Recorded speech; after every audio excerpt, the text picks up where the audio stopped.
like saying computers don't make mistakes.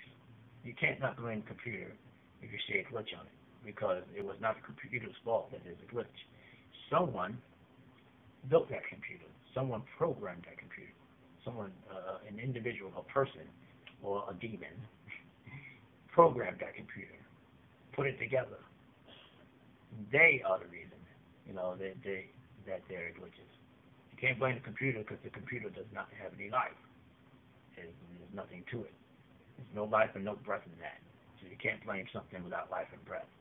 Bibles don't have life and don't have breath. So to say that the Bible contradicts itself would be ridiculous. I'm not going to say that the Bible contradicts itself because it has no life and no breath in it. But it does have programmers. The Bible programmers, a computer program, which is just to say translators or twistolators. Okay, so there are. We'll get to that, but again, the Bible does not contradict itself. It does not contradict itself whatsoever.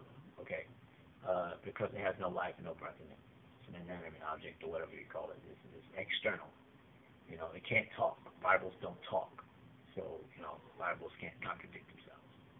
Men, that is to say humans, men and women, contradict themselves. They also misinterpret, and the reason why there's so much misinterpretation of the Bible is because there's a lot of twistulation in the Bible, okay? And there's a lot of perverted ways that people are taught to study their Bible, study in chapter and verse, or study in verse, and sometimes in chapter and verse. But they're never taught to study from subject matter beginning till subject matter ending. Okay? So the most important thing is to study from subject. One of the most important things about studying the Bible is to study from subject matter beginning to subject matter ending. Understand the what, the how, the who, the where, the why.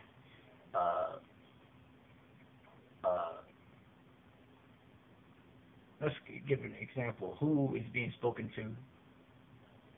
What was the era? What was the time? What were the customs and traditions around that time? What was their situation? Why were they being told to handle it this way? In this particular era or this particular age, this particular time. Why handle it that way back then? What would be the best thing for them to do in this certain situation or that certain situation, to come out of this certain situation or that certain situation. All these things have to be considered, but usually religion has taught us to just open the Bible, read a few scriptures, and apply it immediately to our present-day situation. And that's an error, okay?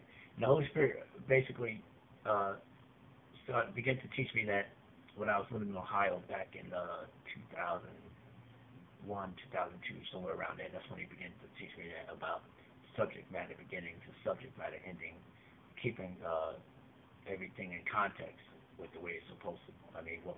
With what was going on in that day. Okay, before I'm so quick to apply the thing to my situation, and and up to date. And so, and this studying the Strong's Concordance is basically the same thing.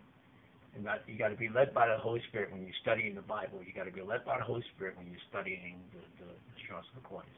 If you're not going to be taught to have a relationship with God, if you're not going to teach you in your church to have a relationship with God, to pray, to fast, to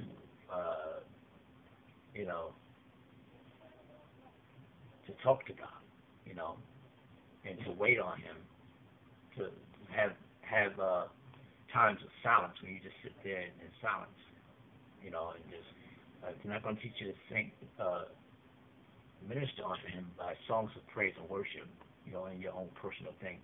They're not going to teach you about doing that. Then there's a problem with the whole thing about jumping right into the Bible and trying to teach you the Bible. And there's a reason why Satan has it set up that way in the religious organizations. Because a lot of religious organizations already have perverted doctrines. They already have twistulated scriptures.